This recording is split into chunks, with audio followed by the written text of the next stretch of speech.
How does somebody know when it's time to just walk away?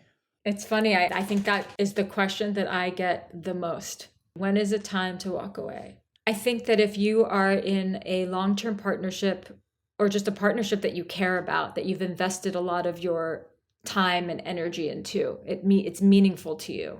You don't walk away until you take full responsibility for your part and that you need to know four things. What are their needs? What are my needs?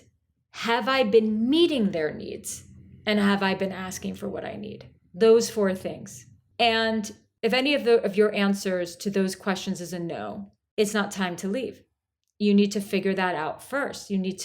Because people don't end relationships where their needs are being met. And when I mean by needs, I'm talking about their need to feel loved, their need to feel like they matter, their needs for security, their sexual needs, their needs for just life in general. They don't walk away from each other if their needs are being met. So we have to always ask ourselves, how have I been as a partner? Not just how are they as a partner? So that's number one. Number two, you also know when it's time to leave, when at some point sometimes we work really hard to make something that isn't right work because we're afraid to be alone, because we're afraid to fail. We're afraid to be that person, a divorced person. We're afraid to give up.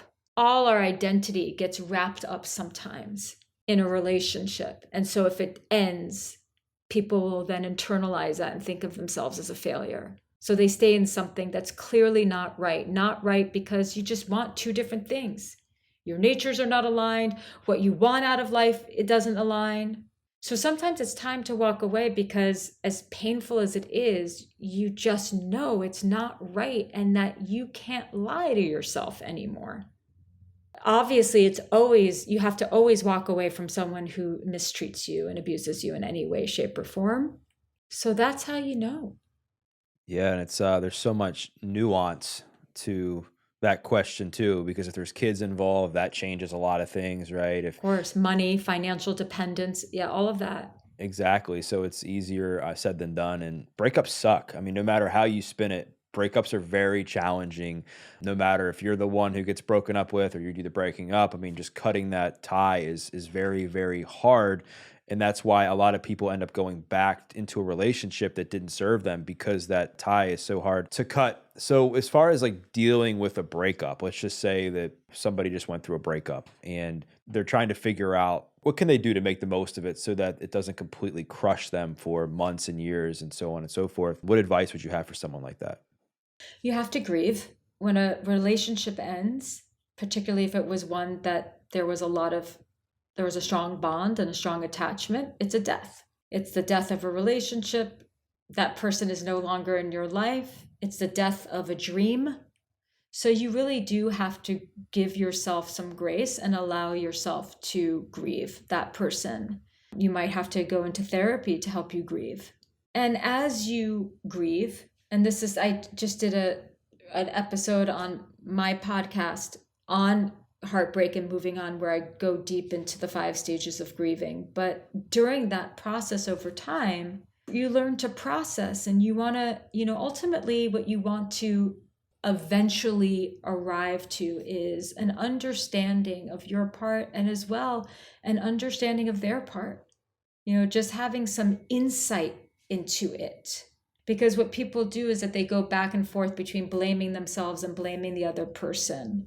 And eventually what you really want to arrive at is, it was what it was. Like it had to be. Like this was the level of consciousness that I was at that time. This is what I was capable of. And no one likes to hear this, but figure out what the lesson is. Like, are you going to look at that breakup and give it a meaning that it means that like you suck and you're not worthy and you're not lovable, or all men suck or all women suck? Or are you going to be like, no, like I clearly had a lot to learn and I'm going to learn the lesson.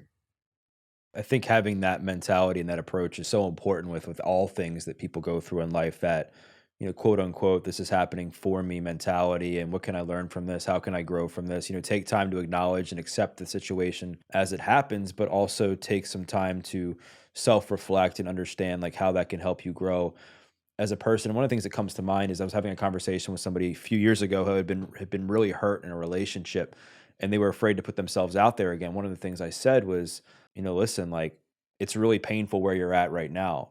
And you're worried about experiencing some level of pain of putting yourself out there and getting rejected. But would you rather be rejected by somebody else, but you at least put yourself out there to believe that you were worthy of, finding another person again? I just think perspective in that is everything.